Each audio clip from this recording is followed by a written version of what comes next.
Breaking news. Compare National Assembly to aid Southeast exit from Nigeria. Northern Group has sent a strong message. Remember that the dubious constitutional review is still ongoing, where something that does not have a foundation is still wanting to be repaired. And remember that if the foundation is already destroyed, to a large extent, there is really nothing that can be done. However, crafty and wicked people still want to hold on to that constitution because it does well for them. It enables them to carry out their evil and they enjoy the thrill it brings. Northern Group are saying to National Assembly, to the Senate and House of Representatives that they should do everything while the constitutional review is ongoing to assist the Southeasterners to leave the country. That's how bad of how they feel about the Southeast. And that's why it really saddens my heart that leaders from the Southeast are silenced towards the genocide being done to their children, all in the name because they are not happy being in Nigeria and they would rather want to be away. This is some of the things happening, and the leaders are rather quiet. It's very unfortunate. Please don't forget to give us a thumbs up. Subscribe if this is your first time. Let's get all the details. Breaking news. Compare National Assembly to aid Southeast exit from Nigeria.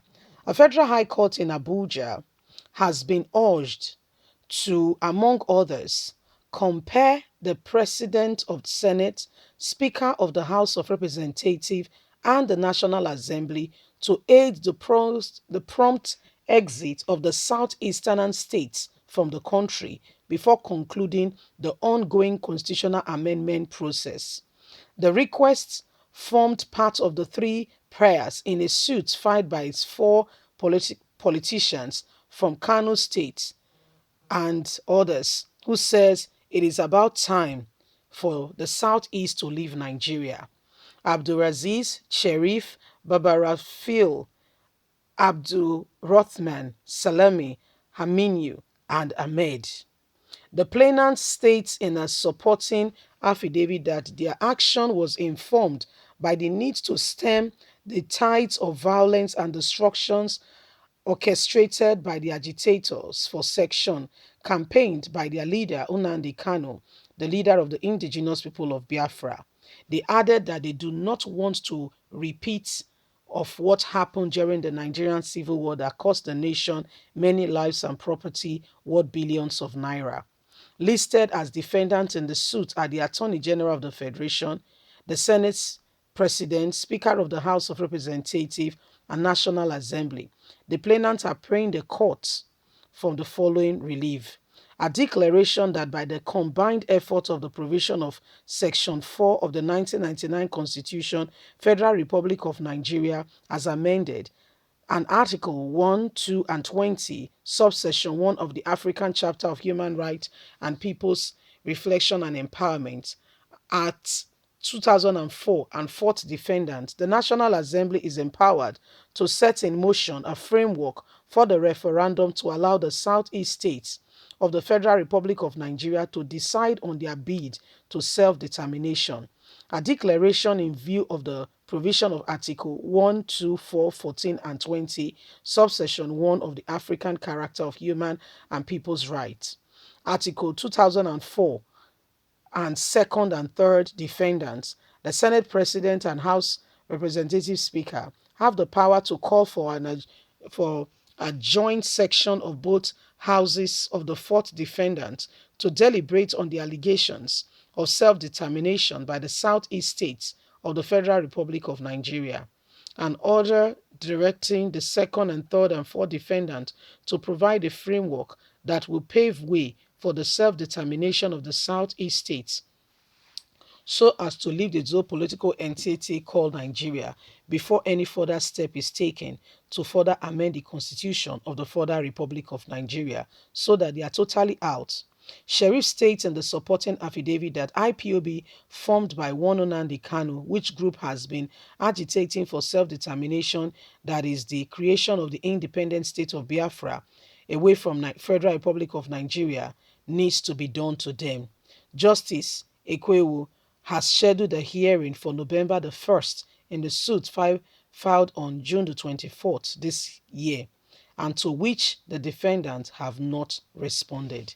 So this is what is going on. Some northerners, six of them came together and has filed a lawsuit against the north, against the south. I beg your pardon, against the southeast precisely, asking them to leave Nigeria. And I'm surprised they are really quoting the laws, the relevant laws that needs to be in place for those people to be able to leave.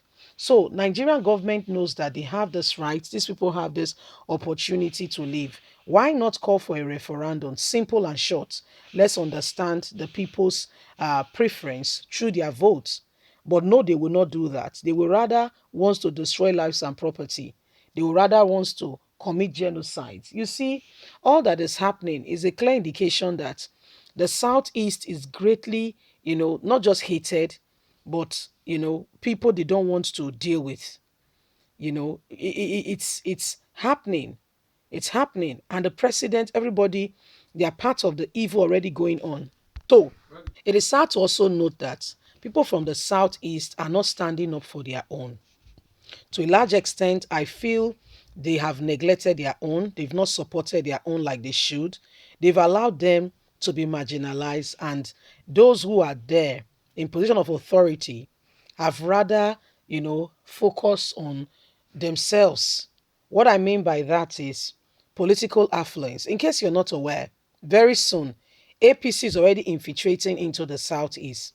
And sadly, the governors of the southeast want this. How do I mean they want this? The way they've been going about it, the merry-go-rounding, the flirting around of APC. I mean, it's not a crime if they choose whatever political party they choose. Honestly speaking, it's their preference. We are not conversing for any political party in the country. Whether PDP, APC, it is your preference. Choose what you deem it fit. However you want, whichever party you prefer. The most important thing is people, lives and property, common man on the street is well looked after, but not with the oppression ongoing. Not with the oppression ongoing. It is sad to talk about some of the things that are done and how silent their leaders are. People who should be speaking and defending the cause of the people of the area are rather saying nothing. So this is the problem facing the country today.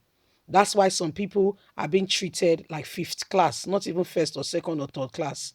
Leave us a comment. We'd like to hear from you. God bless you. Bye for now.